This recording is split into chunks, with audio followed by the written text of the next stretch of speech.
Hello, welcome back to seed saving. Seed saving is a great hands-on learning activity that can be done in school gardens in late summer and early fall.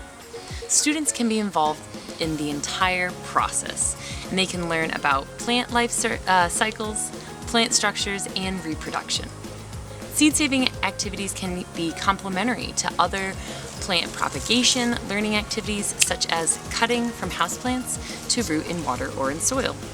This video series shares the top tips for success, how to harvest from fruits and flowers, and seed storage. Examples of how to involve your students will be included. Before we jump into harvesting and seed storage, here's our top tips for saving seeds for your school garden. First, avoid saving seeds from hybrid plants and stick to the heirloom and open pollinated plants. Hybrid plants produce well, but they aren't great for saving seeds. Remember from our first video that saving seeds from a hybrid doesn't guarantee that the same type of plant will grow from those seeds the next year. Once you determine which plants are desirable, like open pollinated varieties, if those are the plants you choose to save seeds from, there is one more factor to consider, and it goes back to plant genetics. You'll have the most success if you save seeds from self-pollinating plants. That means the plant doesn't need any pollen from other plants to produce their own seeds.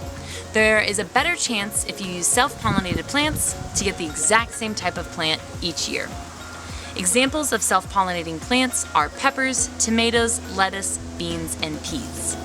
Also, try saving seeds from flowers.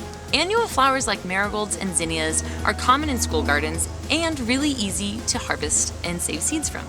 Make sure to save seeds from very ripe fruit or mature flowers. It can be easy as harvesting a ready-to-eat tomato. It might help also to tag and sign those plants that you want to save from, to keep the fruits and flowers on the plants a little bit longer to let the seeds have time to mature. Fall rains can interrupt our plans for seed saving in the garden. However, ripe fruits can be harvested and left indoors to ripen a little bit further.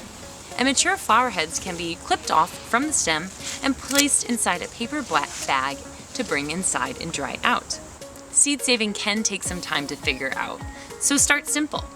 Check out our next video for specific tips on seed harvesting and cleaning and how to store your seeds inside during winter. Thanks and have fun.